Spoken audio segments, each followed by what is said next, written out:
Asking always to be nothing in Allah's oceans of rahmah and mercy, that we're not a shaykh, not a guide, asking to be nothing. Alhamdulillah, asking to be at the feet of awliya Allah and pious people.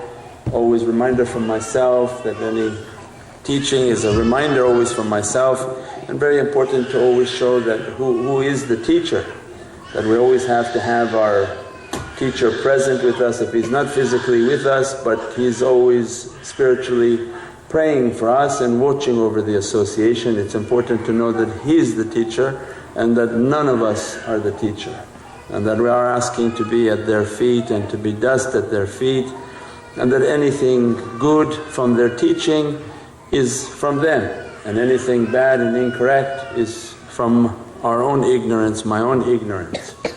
That most of the times people speak and they don't give credit to where that information came from. In college that's plagiarism, you'll be thrown out. If you start quoting somebody else's book and write it on your test as if it's yours, you're finished. Alhamdulillah, awliya Allah are merciful, pious people, salihin are merciful, they don't care.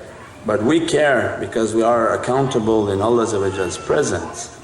Alhamdulillah, from Mawlana Shaykh's teaching that the basics again of understanding of tariqah, it comes to perfect the adab, and the master of adab is Sayyidina Muhammad. That adab is what makes Allah to be happy with us, to be satisfied with us, and rida. Allah's not caring for accounting degree, a legal degree, whatever degrees we have, this is not Allah's rida. Radi is ra, we don't know Arabic so we have to ask Saadi about radi. That the ra and the dal, dal because it's diya, not nur but diya. I think the diya is like the sun, it's the source of light. Radi, that the title in which Allah gave to pious servants, Ridwanullah, that Allah's radi with them.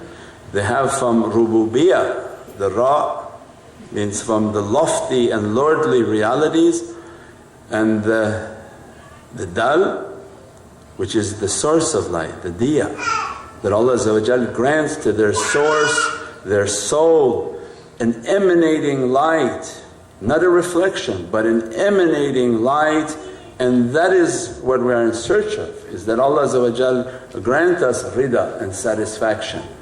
That, Ya Rabbi, open our reality and the eternal reality of the soul that begin to emanate Divinely lights, and that eternal light never goes off. We're asking for what is eternal, not temporary. Because dunya, everything in dunya, anything you be taught about this dunya, it's temporary. 40 years, 50 years, 10 years, it perishes. But Allah's haqq, Allah's reality, Allah's reality is eternal. So we are in the quest and search for that which is eternal. And Mawlana Shaykh's teaching from Prophet's teachings of adab is then the basic is to know our elements. That if we are created from water, we are created from fire, we are created from teen, from soil, and from that creation Allah blew from a Divinely Spirit into that being and we come to life. Also teaches us in the order of creation that the angels were created first, and that's the secret of water. The angelic reality of water, that it's very stable and very powerful. Means that in the elements of ourself, what Prophet was teaching from holy hadith and awliyaullah, expand that hadith, is who knows himself will know his Lord, his Rabb, not Allah, will know his Rabb. Means that we begin to know what are the things that are governing us as soon as we begin to contemplate the self. So then the basic look upon the self is then the basic elements of your being are going to be water. And then what is the reality of that water, how to purify that water. And if our water is of an angelic nature, then the quest is to make that water inside our body, 70% of our being with blood and water has to be purified. So the washing, the cleansing, the understanding of that reality, that is the angelic reality within ourselves. Allah created the angels and there was a stagnant, that they are obedient, they don't do anything wrong, they worship Allah as it is written to be worshipped. Means they praise Allah as they have been written to praise. Then Allah created the fire and the beings from fire. Fire by its nature is unstable. That's why they teach us children, don't play with fire, you'll get burned. Means this is the jinn reality within creation. It's unstable, and understanding of fire is to stay away from that fire, how to control the fire.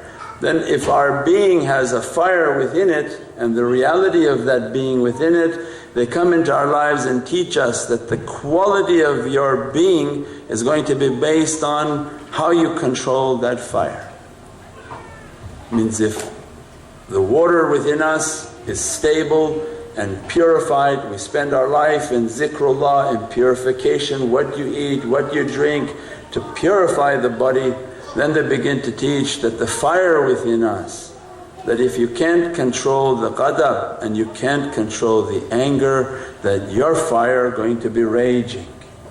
And that fire going to turn into a satanic fire instead of Rahman, instead of the fire of himmah and the desire to do more for Allah. The being will be overcome by the fire of ignorance and become similar to the shayateen whose creation and origin is the fire. So they begin to teach them the basic elements of fire, that be careful, fire is dangerous. If your nature to become fiery, then the way is based on purification and controlling anger. Everything that comes with anger then will have a zikr, will have a contemplation, and they begin to teach us that the water that you have will put out that fire. Means that the more zikr you do, that zikr is cleansing the water, means increasing the angelic power of the being. That angelic power will begin to put down the fire of our being, and then teaching us that if every time you release that fire and you can't control your ghadab, your fire will burn more and more intense. Again, different than Western philosophy. Western philosophy is let yourself explode and you will be okay later, and it's not correct, because anytime you open the fireplace, the fire begins to rage and you can't put that fire out. So tariqah comes and teaches, no, as much as you stifle the fire, cut the oxygen from that fire, means you begin to practice on how to put the anger down, how to put the anger down so that this fire doesn't rage. If it rages, it becomes more and more powerful each time. It's not that it goes and then next time you'll be okay. You've given yourself the ability to bring that bad energy, and that bad energy raged onto the body. So they begin to teach us then the control of your anger will be the quality of your faith, because faith is based on love and muhabbat, and the opposite of faith is qadab. And Prophet many hadiths that the qadab is kufr, means that anger takes you immediately outside of faith, and in the rage of anger any type of action can be done and has nothing to do with faith, and the servant has lost their faith. So then again the teaching and understanding that they begin to teach us is that as you're balancing this water, understanding this water, then understand the element of fire within our being. That everything in our life is going to be a test, and that's what we talked about last night, that in this station of perfection, if we're supposed to control the water, purify it, don't get it to be dirty, don't tamper the water, don't dilute the water with drinks and spirits. If you're supposed to control the fire, control the earth within us, and then the holy breath to empower us, they begin to teach, then Allah wants that being to be perfected. So then the fire within us is going to be the most important level of testing. The root of all bad character is the fire of qadab. That if that fire of anger is the root, like the tree, of every bad characteristic. Every bad characteristic is bad because of the amount of anger that it brings. Mawlana Shaykh teaching, then this water and fire become the most important elements within our being, of how to understand these elements. That the water has to be purified so that the angelic force can elevate ourselves, and the fire has to be brought down. Then everything in our life is going to be based on that fire. That's why Allah says, then I don't change a condition of a people until they change what's within themselves. This alone, if we write that and begin to meditate, tafakkur on that Allah doesn't change any condition until we change ourselves. Means that every condition is meant to test us. That are you going to be fire or are you going to be iman? Means the iman is the muhabbat and love, and qadab will take us out of belief. So then everything in our life will go back to that ayah. That you cannot keep changing your condition to avoid working on yourself, because you didn't resolve the issue of the fire. And everything is very subtle, that here they'll teach and they'll give counseling and understanding that no, the only change you have to make is leave. The only change you have to make is go away and take care of yourself. Allah doesn't want you to take care of yourself. The only self that you have to take care of is to control yourself. The concept of taking care of yourself and walking and moving away from every condition means we're avoiding the cleansing and we're avoiding the testing and avoiding what needs to be purified. So then every condition in our life is going to see if we're fiery. When the children are yelling and you're trying to do zikr and immediately you have all sorts of whispers coming into your heart. This is a qadab, and they want it exactly like that. It's not supposed to be you're alone in the bush and just breathing silently.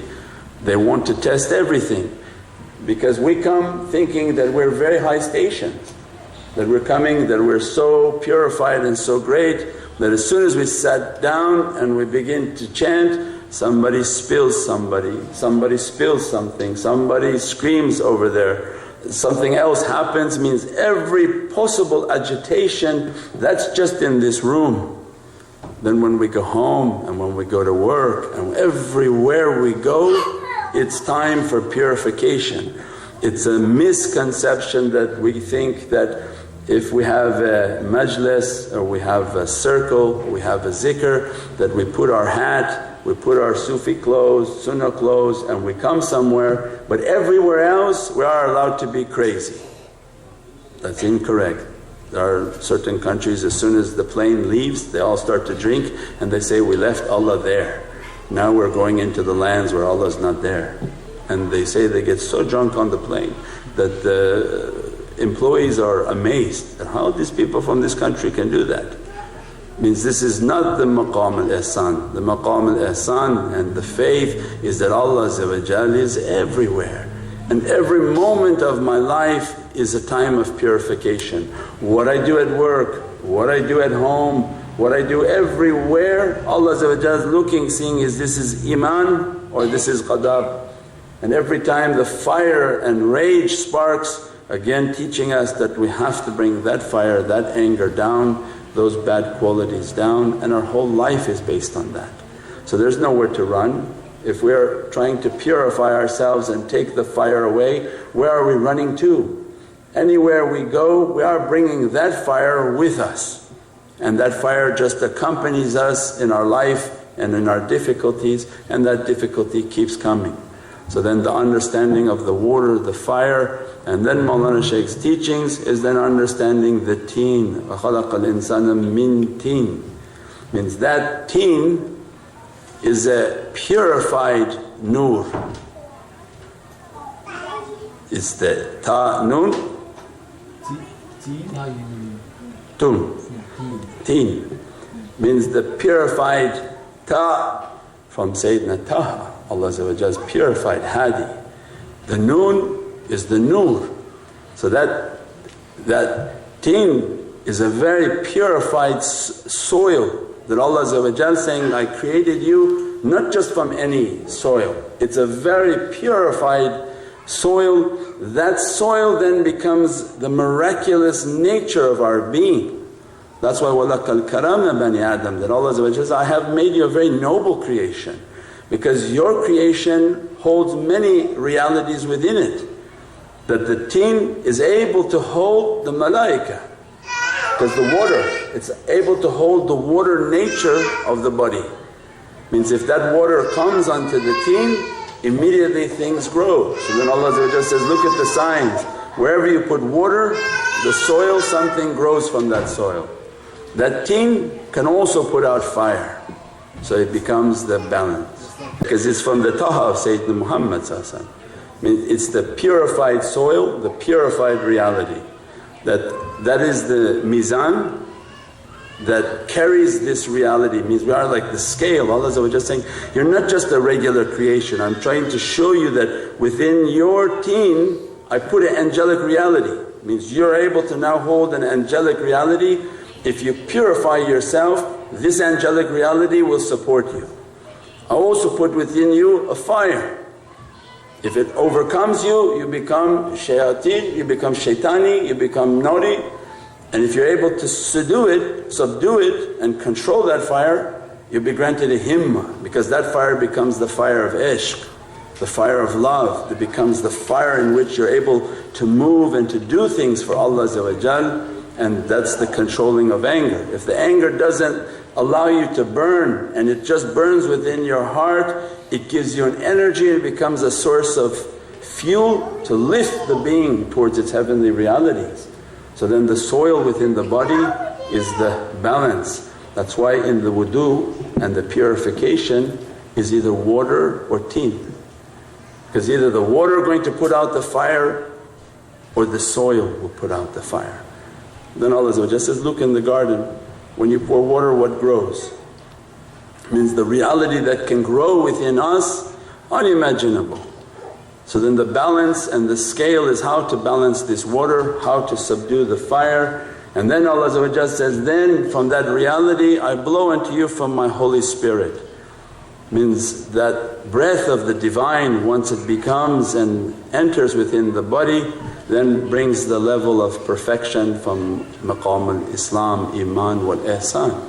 So then reaching that perfection becomes the goal and the way that we're trying to reach towards paradise, reach towards the realities of Prophet and teaching us how to know ourselves, how to perfect ourselves, and how to bring down our desires and to know our being.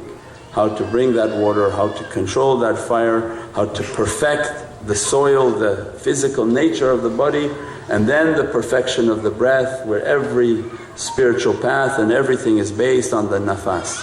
And being conscious of our breath, being thankful of that breath, what Allah gave us of our breath is the reality of our life. That every life is just one breath away. If that breath goes, there's no way to bring it back. So alhamdulillah, with that understanding and focusing upon the self, we pray in this holy month is the opening of a new year, and that we move towards that reality that Prophet be happy with us. If Prophet happy with us, Allah happy with us inshaAllah. Subhana rabbika rabbil izzati amma yasifoon wa salaamun al mursaleen walhamdulillahi rabbil alameen. All people come to Him, come to the way of Sultan Anbiya, most honored one.